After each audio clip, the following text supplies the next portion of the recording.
Hello everyone, welcome back to the channel. Today I explain every team in the T20 World Cup Super 8. Yes, I'm wearing an Australia shirt, and yes, I understand the irony as we are not in the Super 8. I will go through each team competing in the Super 8, talking about their form, their best batsman at the moment, their most informed bowler at the moment, and my prediction for where each team will finish in this World Cup.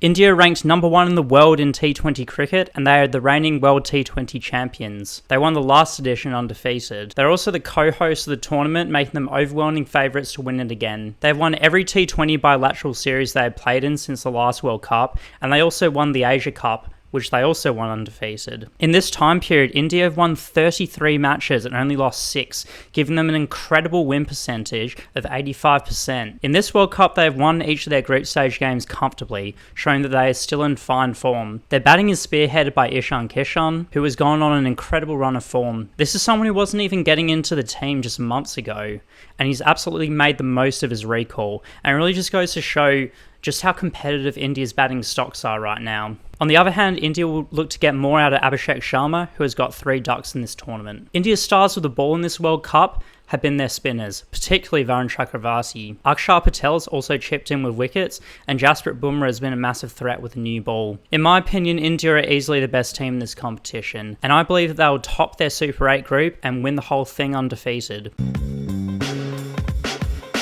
South Africa are ranked number 5 in the world in T20 cricket, and they were beaten in the last World Cup final by India. Their form has been patchy since the last T20 World Cup, only winning 2 of their 10 bilateral series that they played in. Overall, they've won 12 T20s and lost 20 since the last World Cup at a win percentage of just 37%. This also includes a loss to Namibia and a drawn series against Ireland. This was, however, a period where South Africa introduced a lot of young players, which can always result in inconsistency. Despite their inconsistent form leading up to the tournament, South Africa have really hit their stride in this World Cup, winning all of their group games. This includes a comfortable victory against New Zealand, and they held their nerve in a super over against Afghanistan. Aiden Markram and Brian Rickleton have fired with the bat, in a lineup with some great young talents such as Dewell Brevis and experienced heads such as David Miller. Lungi Ngidi and Marco Jansen have been their form bowlers in the tournament so far, and if they can get more wickets out of Kagiso Rabada, they'll be a real force to be reckoned with the ball. I think the South African team is very strong, and I predict they'll come second in this group, and they'll make it to the final, but ultimately fall short.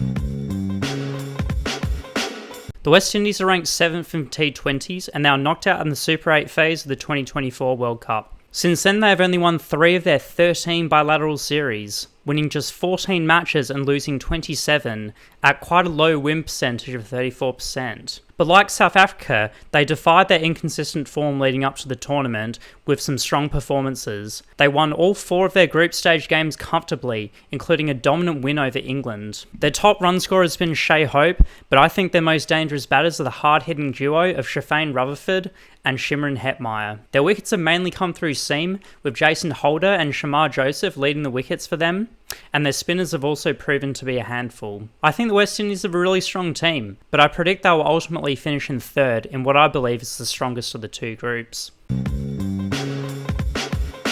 Zimbabwe are ranked 11th in the world and have been the surprise package of the tournament. A huge result for a nation that didn't even qualify for the last T20 World Cup. Zimbabwe cricket have low-key been making a resurgence of sorts.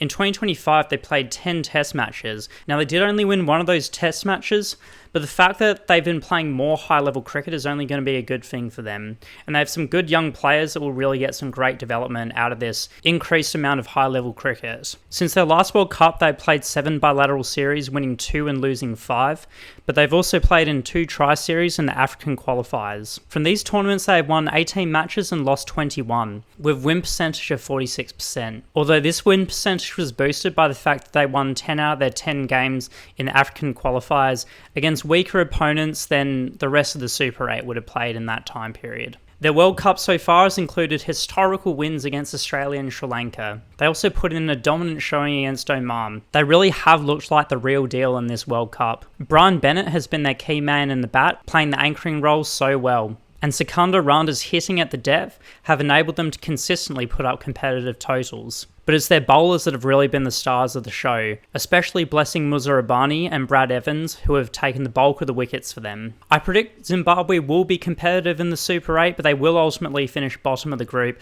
largely because of the quality of the group that they have, and I think they're quite unlucky with the group that they've been drawn in the Super 8. England are ranked number 2 in the world in T20s. They made it to the semi-finals of the 2024 World Cup, but were beaten comprehensively by India. They also won the 2022 edition of the T20 World Cup. Since the 2024 World Cup, they have played 8 bilateral T20 series and have performed quite well, winning 5 of those series and losing just one of them to India. Between World Cups, they have won 15 T20s and have lost 7, giving them a good win percentage of 68%. This included a 3-0 whitewash of Sri Lanka just before the World Cup. In the group stage, England won 3 out of 4 games and finished second in a group that they probably would have hoped to have topped. They were beaten quite comfortably by the West Indies. England's form batsman of the tournament so far has been Jacob Bethel, and Will Jacks has also provided some good lower order hitting. England will hope to get more out of their star batsmen such as Jos Buttler and Harry Brook, and if they can do that, they will be a very strong side. As for England's bowlers, the wickets have been shared around in the tournament so far, but I'd say their star bowler so far has been Jamie Overton. I predict England will top this group, however, I do believe that they will be knocked out in the semi-final of this World Cup. Sri Lanka are ranked number 8 in the world in T20s. They did have a disappointing campaign in the 2024 World Cup, missing out on the Super 8 by finishing 3rd in their group. Since that World Cup, they played 8 bilateral series, winning just 2 of them and losing 5. They also played a tri-series and the Asia Cup. In this time period, they won 13 matches and lost 20, giving them quite a low win percentage of just 39%. Sri Lanka did start their World Cup campaign strong, however, winning their first 3 matches, including an emphatic win against Australia, but they were beaten in their final match against Zimbabwe. Sri Lanka's informed batsman has been Pathum Nissanka, with a brilliant century against Australia. Kusal Mendes has also contributed well with the bat, with 3 half-centuries in the group stages. With the ball, their informed players have been Thikshana and Shamira, who have really stepped up after the injury of Hasaranga. I predict that Sri Lanka will finish 2nd in their group, but they will lose the semi-final. New Zealand are ranked 4th in the world in T20s. They had a disappointing World Cup in 2024, finishing 3rd in their group and not progressing to the Super 8. Since that World Cup, they have played 7 bilateral series and have won 3 and lost 3. They also played in a tri-series in Zimbabwe with South Africa, which they won. In this time period, they've done quite well. They won 16 matches and lost 11, giving them a good win percentage of 59%. This World Cup's been a mixed bag for New Zealand. They smashed Canada and the UAE, and they beat Afghanistan pretty comfortably too, but they were completely outclassed by South Africa. New Zealand's informed batsmen have been Tim Seifert and Glenn Phillips. Seifert was one half of a 175-run opening partnership against the UAE, and Glenn Phillips really came into the form against Canada, smashing 76 off just 36. None of New Zealand's bowlers have really set the world alight in this tournament. They do need some more wickets out of Mitchell Santner if they are to stand a chance.